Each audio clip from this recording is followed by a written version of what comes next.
আমি 89 বার বর্ষ সেজেছি আজকে। তাকে আমি পাই না এরকম হয় না। আমি না রোমান্টিক?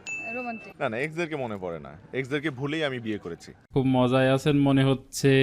আবার বিয়ে করছেন নাকি? না এইটাই হচ্ছে মজাটা। আমি 89 বার বর্ষ সেজেছি আজকে। এই যে ঘরে বউ রেখে বাইরে এসব করে বেড়ান, ধরা খাওয়ার ভয় নাই? কিন্তু সুদূরও ভবিষ্যতে হয়তো বা এরকম করতে হবে এবং ধরাও খেয়ে যেতে পারি। আবার এটা বললেন না দুইটারে লাগবে, আপনার দুইটারই ভালো লাগে। খুব ভালো লাগছে, মারিয়াকেও খুব ভালো লাগছে। একজনকে বললে আবার আরেকজন মাইন্ড করবে। আচ্ছা জোভান মিয়া, এটা কথা অন্ত, লোকে কয় বিয়ে করলে মানুষ মোটা হয়। আপনি তো একটা বিয়ে করছেন, আরো দুইটারে নিয়ে বসছেন।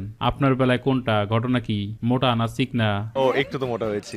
বিয়ের পর সবাই একটু মোটা হয়, আমি মোটা হয়েছি। এই যে এত সুন্দরী সুন্দরী মেয়েগুলারে পটায় ফেলেন কিভাবে? আমি বলে ফানি, আমি না রোমান্টিক।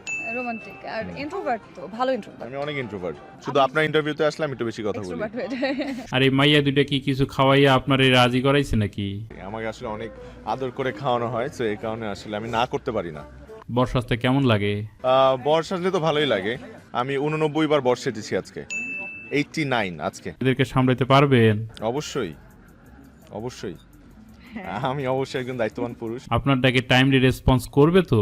যেটা না বললেই না, যেমন তাকে আমি পাই না এরকম হয় না যে এত কুইক রেসপন্স, মানে সত্যি এটা মানতেই হবে, এত ভালো কুইক রেসপন্স করে সবকিছু। বিয়েতে বেডারে বিয়ে করতে কেমন লাগে? ডেফিনেটলি আমি সব কাজে এক্সাইটেড থাকি। ডেফিনেটলি এটা একটু বেশি আর কি। বিয়ে কি এই দুইটাই শেষ নাকি আরো করবেন? মানে আগামীতে আপনার সাথে আমাদের কি আরো দেখা হবে? আবার আগামী সিজনে দেখা হবে, আগামী শীতে। ভালো থাকবেন।